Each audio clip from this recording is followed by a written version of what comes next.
Assalamualaikum warahmatullahi wabarakatuh. Semangat pagi kepada teman-teman semua.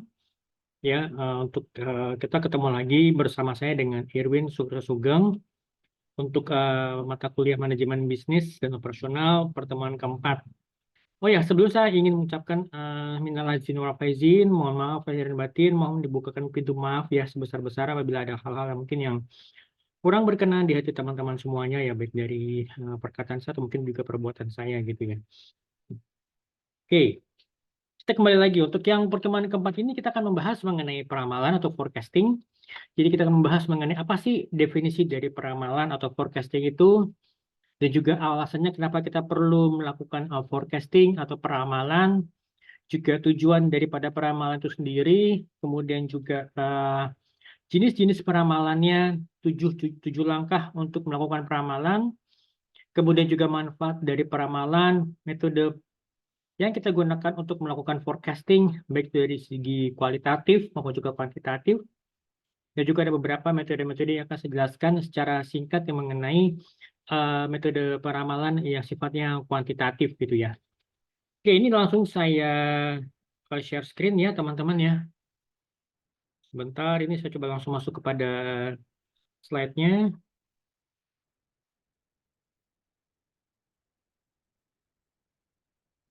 Oke, di layar teman-teman sudah terlihat ini ya untuk slide pertemuan keempat mengenai forecasting. Oke, kita bahas dulu apa sih forecasting itu atau peramalan. Peramalan merupakan perpaduan dari seni dan juga ilmu, jadi arts and science, untuk memperkirakan apa yang mungkin terjadi di masa yang akan datang. Jadi misalkan kita melakukan forecasting untuk tahun 2024. Ya, ini biasanya kita lakukan tuh di bulan, misalnya di pertengahan atau menjelang akhir tahun 2023 kan gitu ya. Supaya kita bisa mengetahui atau memprediksi apa yang mungkin terjadi kan itu ya di tahun 2024, baik dari segi, terutama dari segi ekonomi ya. Tetapi juga kita juga tidak jangan sampai menyampingkan kondisi politik, karena apa? Kondisi politik pasti akan berpengaruh sangat signifikan terhadap perekonomian kita kan gitu ya. Nah, kemudian peramalan itu adalah apa sih peramalan itu? Jadi peramalan merupakan pernyataan mengenai apa yang akan terjadi di masa yang akan datang berdasarkan informasi yang kita miliki saat ini kan gitu ya. Ramalan merupakan tahap awal dari hasil dan juga hasil ramalan merupakan dasar bagi seluruh tahapan pada perencanaan produksi kan gitu ya. Oke. Nah, kemudian jadi sebenarnya sih pada hakikat itu peramalan hanya merupakan suatu perkiraan, jadi sebuah prediksi gitu ya. Tetapi ya kita menggunakan apa teknik-teknik tertentu tadi, misalnya seperti tadi apa yang metode kuantitatif, metode metode kualitatif, juga ada beberapa langkah-langkah yang perlu kita lakukan sebelum kita melakukan peramalan kan gitu ya. Jadi ini peramalan itu bisa dibilang perkiraan yang sifatnya ilmiah kan gitu ya. Jadi kita melakukan sifat itu approach-nya dan merupakan scientific gitu ya. Jadi bukan berdasarkan dari menurut si mbah atau menurut siapa, menurut orang pintar, tapi kita melihatnya dari segi yang sifatnya ilmiah kan gitu ya.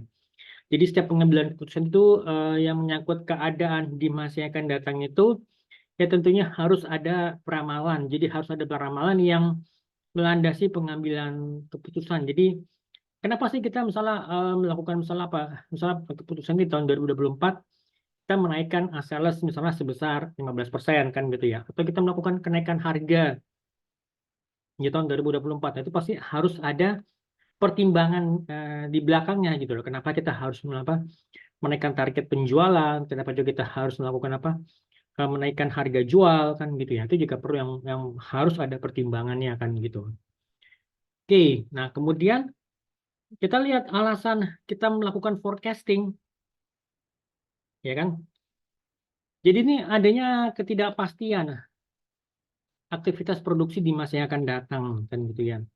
Bayangkan kalau misalkan kalian ketika kita kembali ke tahun 2020 ya, ketika terjadinya pandemi COVID-19 itu ya, yang benar-benar di awal-awal tahun 2000 apa mulai sekitar bulan Maret April tahun 2020 kan, itu kan kita diminta untuk ketika awal-awal itu kita diminta untuk stay di rumah, kita melakukan pekerjaan di rumah, bahkan kita kuliah di rumah kan gitu ya.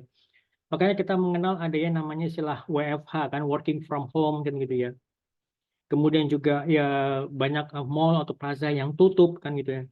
Ya bayangkan ketika kantor kita misalnya kita bekerja di restoran gitu ya, yang banyak cabang-cabang restoran itu berada di mall atau di plaza yang which is semua ya, mall atau plaza itu ditutup gitu ya. Nah, kita kan bingung bagaimana kita bisa mendapatkan penghasilan atau revenue bagi company kan, sedangkan mallnya saja tutup gitu kan. Bagaimana kita bisa membuka restoran kita kan gitu ya.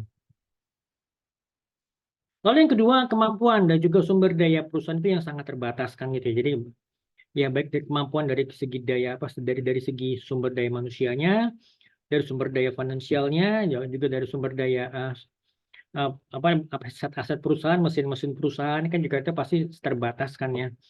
Itu juga kemampuan dari perusahaan juga terbatas kan.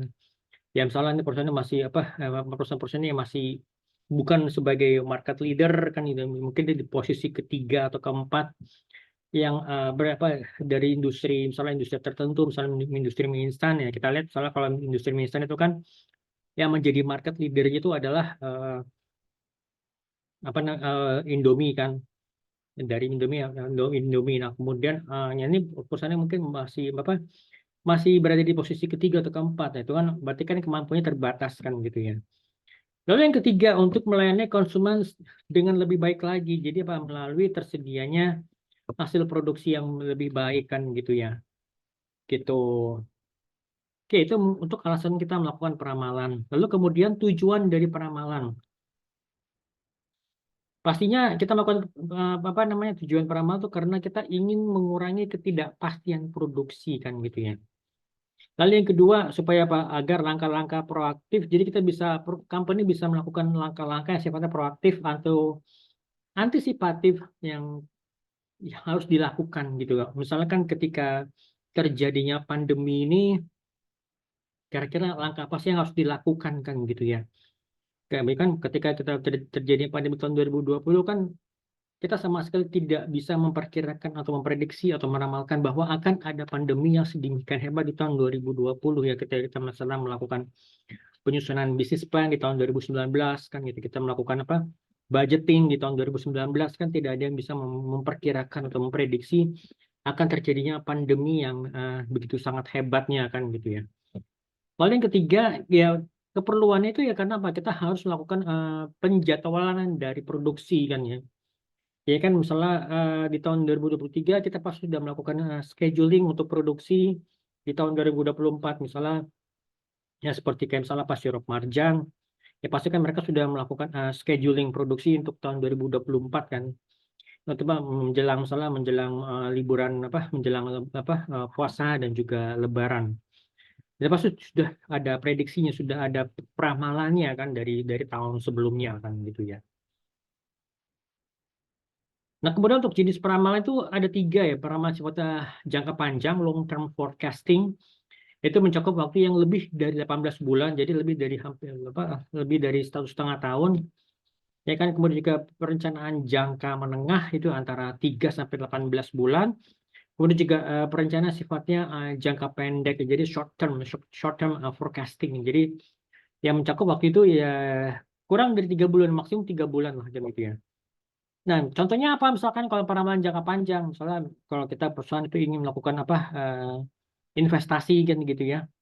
Nah, itu kira-kira nih larinya mau kemana kan gitu. Kemudian juga untuk perencanaan kegiatan-kegiatan yang sifatnya membutuhkan uang yang sumber daya finansial cukup besar. Ya, misalnya untuk kegiatan penelitian dan pengembangan kan kita melakukan penelitian dan pengembangan itu nggak butuh waktu yang cukup panjang kan ya. Itu pasti lebih dari setahun bahkan lebih dari 2 tahun kan gitu ya. Nah kemudian juga perencanaan jangka menengah. Jadi misalnya apa? Contohnya misalnya untuk sales planning di tahun yang akan datang kan gitu ya. Kemudian juga untuk perencanaan produksi, kemudian juga untuk perencanaan tenaga kerja, penambahan tenaga kerja kan juga masuk kepada perencanaan sifatnya jangka menengah atau mid-term forecasting gitu. Nah kemudian untuk peramalan jangka pendek itu ya contohnya misalnya apa untuk penjadwalan kerja, untuk apa, untuk penugasan karyawan ke misalnya ke beberapa daerah kan, kemudian juga untuk pembelian material itu masuk kepada peramalan jangka pendek kan gitu ya. Nah, kemudian juga untuk jenis-jenis peramalan forecasting. Jadi peramalan sifatnya peramalan ekonomi, economic forecasting, kemudian juga peramalan teknologi dan juga peramalan permintaan, demand forecast. Nah, ini kita lihat dari fungsi dan juga perencanaan operasi di masa yang akan datang, kita ada 3 jenis peramalan. Jadi mulai dari sifatnya peramalan ekonomi, kemudian economic forecasting. Jadi peramalan ini menjelaskan siklus bisnis cycles gitu loh. Bisnis siklus itu seperti apa? Jadi kita melihat apa, misalnya dari tingkat inflasinya, kemudian juga ketersediaan uangnya kan, financial backup seperti apa, kemudian dana yang dibutuhkan. Ya misalnya untuk apa? Untuk membangun apa? Untuk pembelian mesin-mesin pabrik, pembangunan perumahan, maupun juga indikator perencanaan lainnya. Kemudian juga peramalan teknologi. Jadi peramalan teknologi sifatnya karena Pak kita memperhatikan tingkat kemajuan teknologi yang dimana kita bisa apa meluncurkan produk-produk baru yang menarik, yang membutuhkan pabrik dan juga peralatan-peralatan yang masih baru kan gitu ya. Kemudian peramalan permintaan atau demand forecast. Jadi proyeksi permintaan untuk produk ataupun layanan perusahaan. Jadi proyeksi permintaan untuk produk atau layanan ini ya disebut juga dengan apa peramalan penjualan yang memang apa mengendalikan produksi, kemudian juga kapasitas, juga sistem penjadwalan dan juga menjadi input bagi perencanaan keuangan gitu ya, perencanaan keuangan, perencanaan apa pemasaran, marketing plan dan juga kebutuhan sumber daya manusianya kan gitu ya. Oke, nah sekarang kita lihat saya coba ada kasih apa namanya materi tambahan sini sebentar.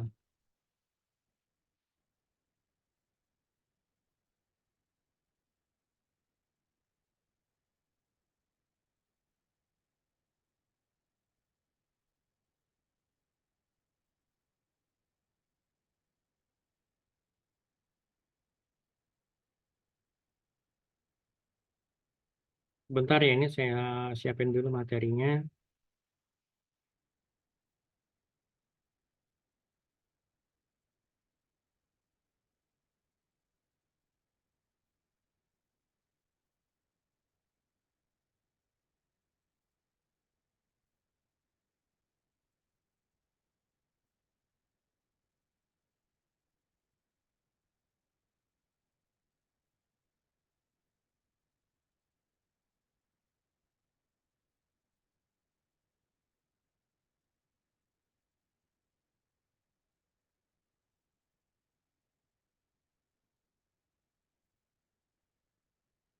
Oke, ini udah siap. Sebentar ya, saya coba share screen.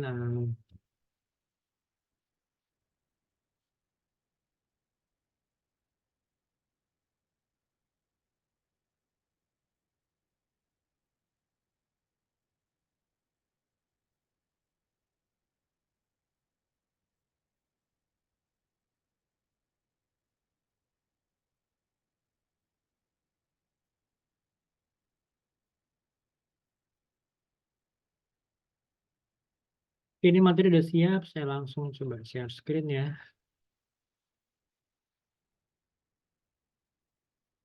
Oke, ini saya coba lihat misalkan gini.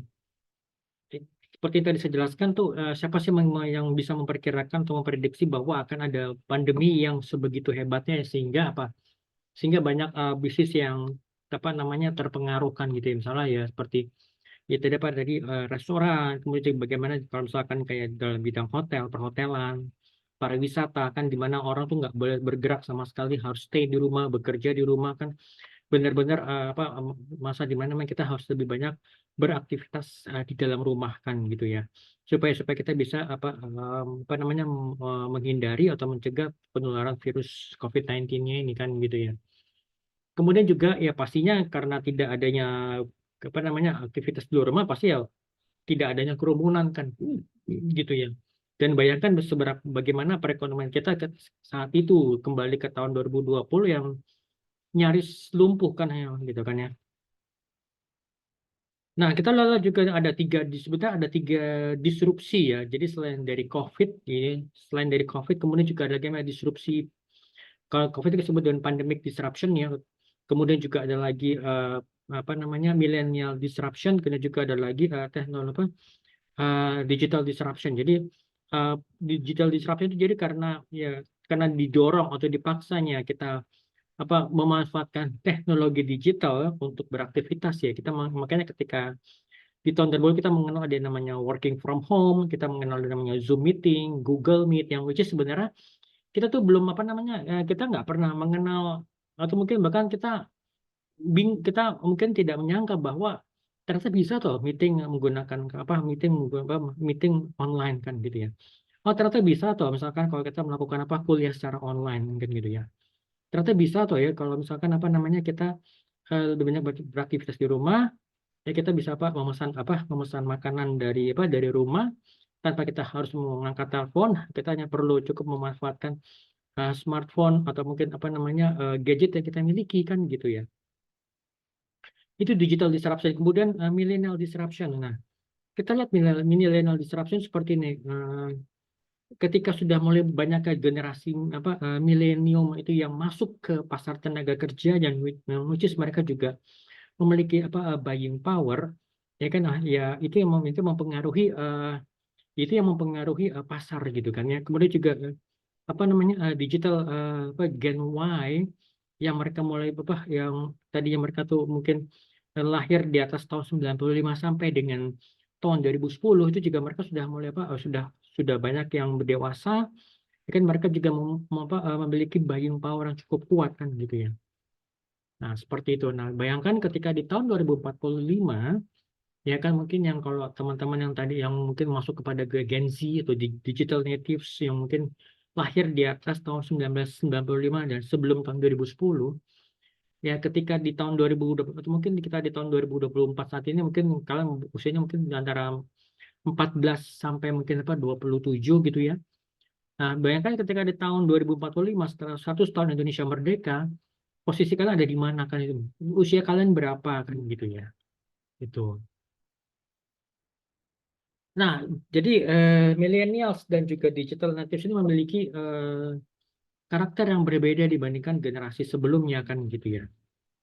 Jadi kalau di digital natives ini dan juga millennials itu sifatnya mereka tuh multitasking, mereka tuh stay connected ya dengan teman-temannya dan juga media savvy. Jadi mereka tuh sangat dekat dengan media dan mereka itu membutuhkan transparansi. Mereka tuh sangat menghargai kejujuran kan gitu ya. Tetapi ya mereka juga itu sangat praktis dan juga result oriented dan mereka generasi yang sifatnya tuh nggak sabaran. We want it now generation gitu loh. Generasi instan kan gitu ya.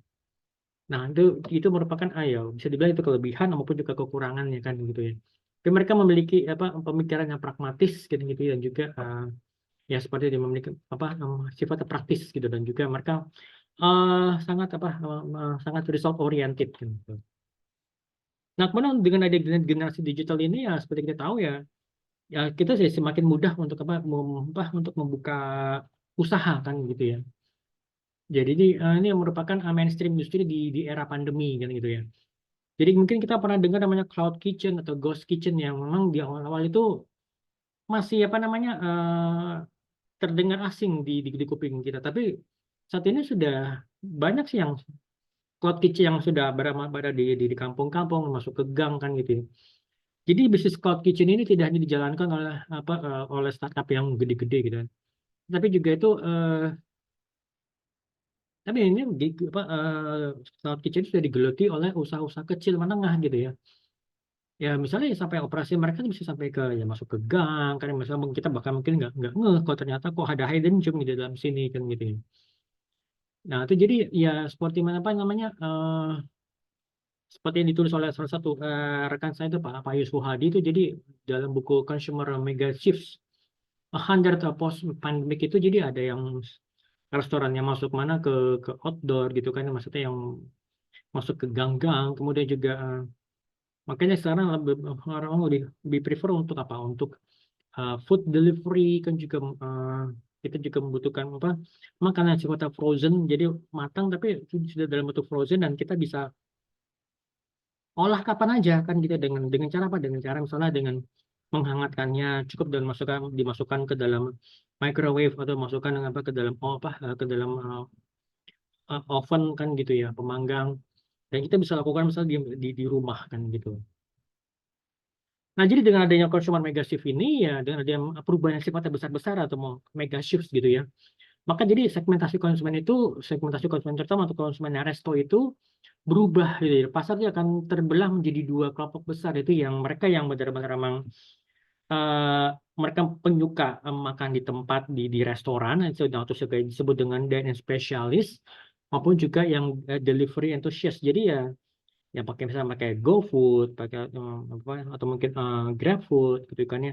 Apalagi misalkan kalau lagi ada apa promo-promo itu mereka pasti sangat happy sekali kan gitu ya. Nah, kemudian juga ada juga konsumen yang semakin peduli dengan kesehatan atau yang kita silat apa dengan namanya CHS gitu. Cleanliness, kebersihan, kemudian juga healthiness, kesehatan dan juga apa keamanan gitu ya. Jadi tapi walaupun demikian juga masih tetap ada yang mencari ya eating experience. Jadi mereka yang jalan kemana-mana untuk atau wisata kuliner kan gitu ya.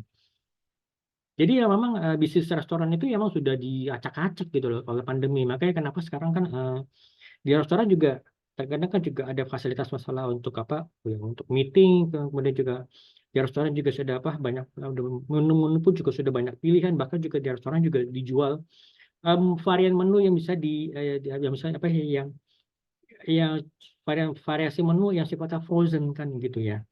Jadi ya saling salah selain dari mereka makan di tempat, mereka juga punya pilihan. Oke, ternyata saya nanti bisa bawa apa misalnya saya bisa bawa menu frozen ini misalnya untuk keesokan harinya atau untuk beberapa hari kemudian kan gitu ya.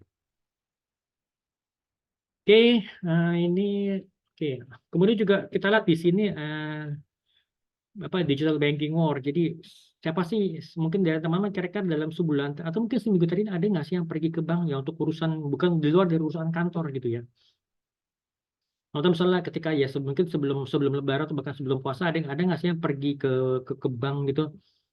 Kayak misalnya ya untuk urusan pribadi jadi di luar urusan kantor ya misalnya ya untuk apa ya, untuk misalnya untuk ngurusin apa buka buka rekening atau mungkin untuk ngurusin ATM-nya atau pakai yang di luar urusan kantor pasti kan ya bisa bilang ya jarang mungkin kalaupun kan mungkin sekarang sudah mulai apa transfer kan lewat smartphone kan gitu ya kemudian juga kan bisa ngecek rekening itu lewat lewat smartphone kan gitu kita kan bisa ngecek oh gaji sudah masuk ya lewat smartphone jadi tanpa harus pergi ke ATM gitu kan ya seperti itu oke ini so kita balik lagi kepada tadi ya kita balik lagi ke tadi apa namanya slide-nya itu ya. Oke, tadi jenis-jenis peramalan kita masuk pada jenis-jenis peramalan ya. Jadi ada peramalan sifatnya kualitatif dan juga kuantitatif. Kualitatif jadi peramalan didasarkan pada data kualitatif. Jadi data kualitatif di masa yang lalu. Jadi hasil ramalan ini sangat bergantung pada orang-orang yang menyusun. Jadi ini penting karena apa? Karena peramalan ini ditentukan berdasarkan pemikiran yang sifatnya intuisi. Intuisi ya si bos, intuisinya dari orang-orang yang berkecimpung di industri tersebut, kemudian juga pendapat dan juga pengetahuan, pengalaman, ya kan, dari orang menyusunnya, dari pendapat, dari apa namanya juga pengetahuan dan juga pengalaman dari si ownernya, yang akhirnya dia mengambil keputusan kan gitu ya, melakukan penyusunan bisnis peramalan atau forecasting kan.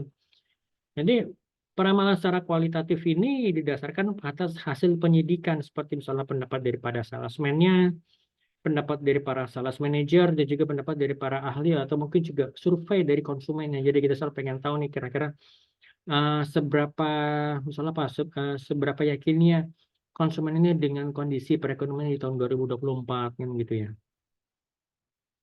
Nah, kemudian untuk yang kedua peramalan sifatnya kuantitatif. Kalau tadi kan kualitatif jadi kita bicara mengenai uh, data yang sifatnya kualitatif, data yang sifatnya itu ya benar-benar apa yang berdasarkan dari pengalaman, dari pemikiran, juga apa ya dari dari pengetahuan dari si owner perusahaannya atau dari para pelaku usahanya kan gitu ya. Nah, kalau kuantitatif kita bicara mengenai numbers, bicara ya mengenai angka, jadi peramalan yang didasarkan dari data penjualan di masa yang lalu. Hasil peramalan ini itu sangat bergantung pada metode yang digunakan kan ya. Metode digunakan untuk melakukan peramalan atau forecastingnya ini. Nah, ya pastinya kalau beda metode juga pasti kan berbeda hasilnya kan gitu ya. Nah, kemudian kita lihat lagi jenis peramalan ini kalau tadi berdasarkan dari sifat penyusunannya itu peramalan dibagi menjadi dua. Peramalan sifatnya subjektif. Jadi peramalan yang didasarkan atas perasaan atau intuisi dari orang yang menyusunnya.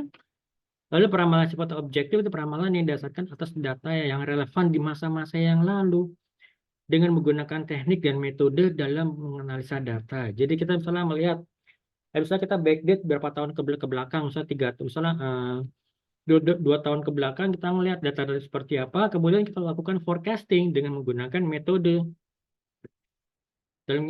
untuk menganalisa data-data, misalnya data-data penjualan untuk tahun 2024 kan gitu ya.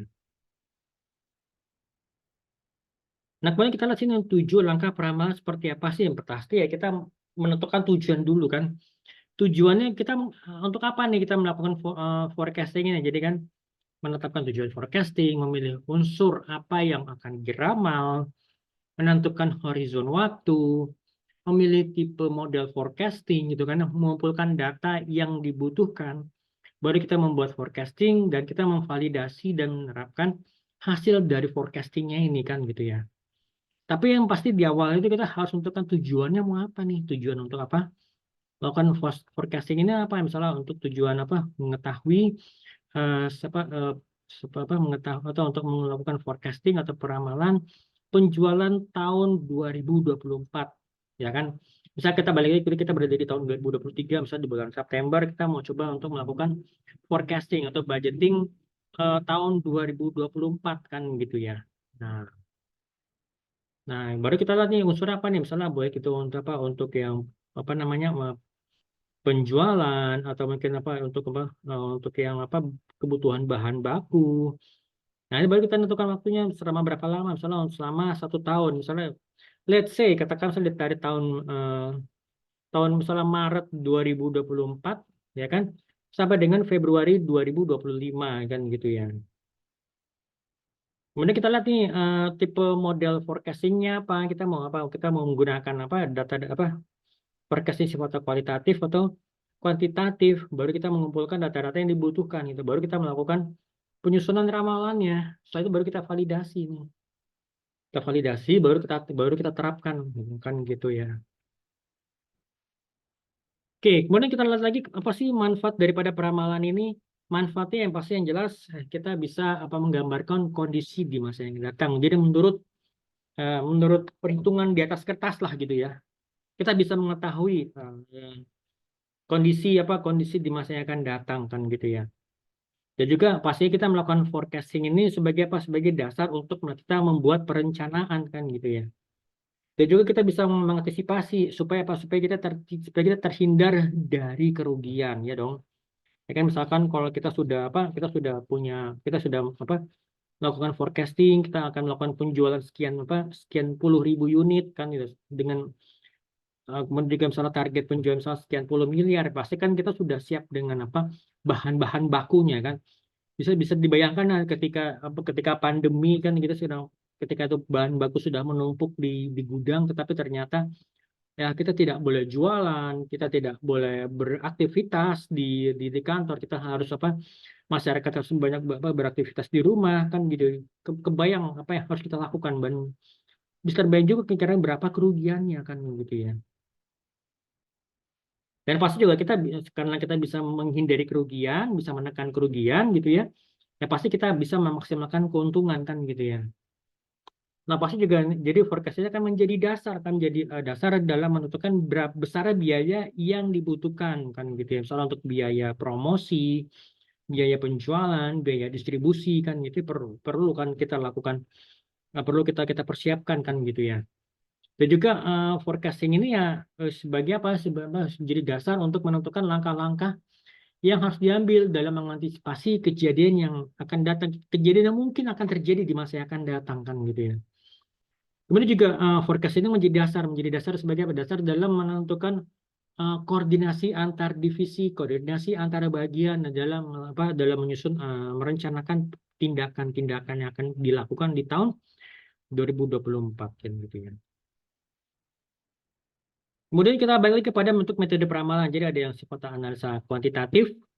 Analisa kuantitatif itu menggabungkan faktor intuisi, emosi, pengalaman, ya kan, pengalaman pribadi, kemudian juga ilmu pengetahuan, kan juga itu menurut semua kita combine menjadi analisa sifatnya kualitatif kan gitu ya.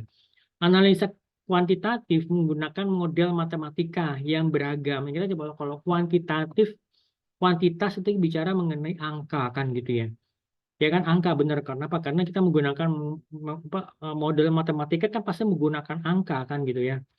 Nah, tapi kalau misalnya untuk intuisi, emosi, pengalaman itu masuk kepada kualitatif kan gitu ya. Nah, seperti itu. Jadi kita memanfaatkan data-data di masa yang lalu dan juga variabel-variabelnya supaya kita bisa melakukan peramalan. Peramalan misalnya mengenai penjualan di tahun 2024. Kemudian juga kita dari situ kita bisa sudah tahu kira-kira berapa target salesnya, kita bisa menentukan promosi yang biaya promosi harus kita keluarkan berapa, kemudian juga biaya distribusinya, biaya transportasi, biaya logistik kan seperti itu gitu ya. Nah, kita misalnya di sini jadi ada dua jenis peramalan menggunakan metode kualitatif maupun juga metode kuantitatif kan itu ya. Nah, jadi di masing-masing ini dibagi dua ya kan ya. Nah, seperti ini. Nah, kemudian juga untuk metode kualitatif, kita lihat sini juri opini eksekutif. Jadi peramalan dilakukan oleh eksekutif atau manajer tingkat atas, jadi top level management yang melakukan juri opini eksekutif ini. Karena kemampuan, pengalaman, jadi baik dari ilmu pengetahuan, pengalaman yang mereka miliki kan gitu ya. Kemudian metode Delphi dilakukan dengan melengkapi data untuk melakukan forecasting dengan melalui pembagian daftar pertanyaan kepada pelanggan, pada konsumen, pada masyarakat secara umum kan gitu ya. Kemudian juga tenaga penjualan ini jangan lupa tenaga penjualan juga mereka memiliki pengalaman kan gitu, mereka mengetahui pasar yang dijual oleh perusahaan kan gitu ya. Jadi peramalan ini dilakukan dengan memanfaatkan kedekatan tenaga penjual dengan konsumen kan gitu ya. Jadi tenaga penjual bisa tahu nih kira-kira konsumen gue nanti nih butuh apa di tahun 2024 kan gitu ya. Konsumen saya ini butuh berapa unit nih, kebutuhannya berapa unit nih di tahun 2024 sehingga kita bisa sehingga perusahaan kita tuh bisa bisa memenuhi kebutuhan konsumen kita kan seperti itu. Ya, dan juga harus perhatikan beras siapa saja yang menjadi pesaing kita nih di pasar kan gitu ya. Itu yang perlu diketahui gitu. Kemudian kita melakukan survei pasar. Jadi peramalan ini dilakukan dengan turun langsung ke lapangan, turun langsung ke pasar sehingga kita bisa memperoleh informasi langsung dari market kan gitu ya, survei pasar kan gitu ya. Ini yang harus kita lakukan kan gitu ya. Oke, kemudian kita lihat juga untuk metode kuantitatif. Metode kuantitatif itu ya ada time series. Jadi seperti ya kita bisa lihat tarik garis ya, merahnya sebagai tren. Kemudian juga kita bisa melihat apa namanya musiman seperti apa. Kita bisa melihat konstan nih kalau misalnya penjualan kita konstan ya seperti kayak garis garis lurus kan gitu ya. Kemudian kalau misalnya metode acak kan cap gitu. Mungkin juga kita bisa ngelihat misalnya seperti kayak penjualan sirup margin yang yang penjualan sangat tinggi di menjelang bulan Ramadan sampai kepada Lebaran kan gitu ya. Jadi ya setelah itu balik lagi sebagai penjualan sifatnya konstan kan gitu ya. Nah, kemudian juga ada beberapa metode-metode kuantitatif seperti model moving average, kemudian juga yang ini bisa dilihat di sini, kemudian juga metode exponential smoothing kan gitu. Kemudian juga ada rumus exponential smoothing seperti apa. Nah, kemudian juga beberapa yang lainnya yang bisa teman-teman lihat di sini. Ini akan menjadi tugas dari teman-teman. Dan juga ada metode trend linear. Nanti saya minta juga teman-teman untuk Untuk membuat studi kasus. Jadi dengan menggunakan ketiga metode ini, mulai dari Dari metode yang pertama ini metode moving average, kemudian kedua metode exponential shooting, kemudian juga apa yang ketiga itu adalah metode untuk trend linear kan gitu ya. Gitu. Oke ya teman-teman ya. Oke, kita balik lagi ke sini. Semuanya semua sudah selesai dibahas. Oh ya, sama juga satu lagi nih. Kalau mungkin teman-teman satu lagi saya lupa, sorry. Teman-teman mahasiswa mungkin ada yang enggak. Mana sih yang lebih dahulu antara data, informasi, kemudian juga pengambilan keputusan mana yang lebih terdahulu, yang lebih dahulu gitu, yang harus dikumpulkan kan gitu ya. Oke, ini saya balik lagi ke tadi.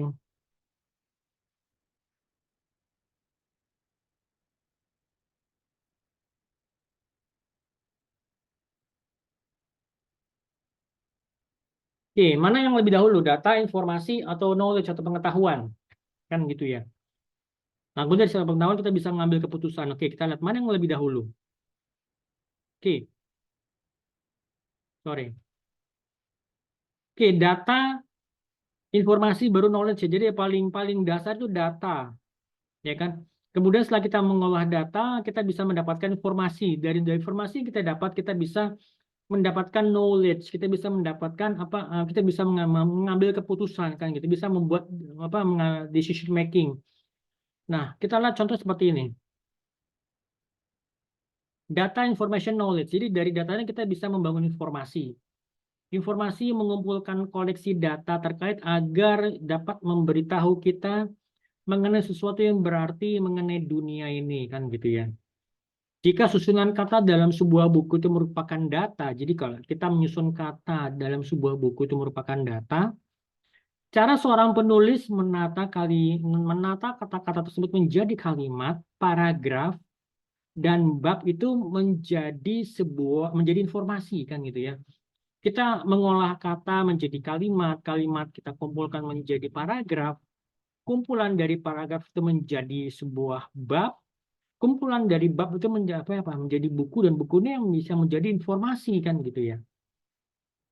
Nah, dari informasi ini kita bisa membangun pengetahuan. Pengetahuan itu merupakan tafsir, balik kepada tafsir, kepada forecast terhadap informasi yang kita dapat menggunakannya dengan apa? Dengan membaca buku kan gitu ya. Nah, ini kita mengolah informasi untuk membentuk gagasan, pendapat, dan juga tindakan di masa yang akan datang kan gitu ya. Seperti itu. Nah, ini sebagai tambahan ya. Jadi ada kita bagaimana kita mengolah data, ya kan, supaya apa, kita bisa mendapatkan informasi yang ini ya, yang kita kumpulkan, apa informasi ini yang mengumpulkan koleksi data supaya apa, supaya bisa memberitahu kita sesuatu mengenai dunia ini gitu, gitu. Kalau paling gampangnya gini deh. Bayangkan kalau kalian sebagai penulis gitu ya kan, gimana kalian menata kata-kata itu menjadi kalimat, kalimat itu kalian kalian kalian tata, kalian susun menjadi paragraf, kumpulan dari paragraf itu menjadi sebuah bab, dan kumpulan dari bab itu akhirnya apa, menjadi sebuah buku yang bisa kita baca, dan kita bisa apa, ya bisa kita mengambil keputusan dari situ, kita bisa mendapatkan informasi dari situ kan gitu ya, seperti itu gitu loh. Oke. Oke teman-teman, kalau gitu nanti akan saya share di my best ya untuk tugas-tugasnya. Jadi tugas pertama adalah mengenai tren tahun 2024, dan yang kedua itu adalah mengenai metode peramalan kan gitu ya. Oke. Baik kalau gitu teman-teman, terima kasih banyak semuanya. Tetap semangat, tetap sehat semuanya. Kita bertemu lagi minggu depan. Wabillahi taufiq wal hidayah. Wassalamualaikum warahmatullahi wabarakatuh.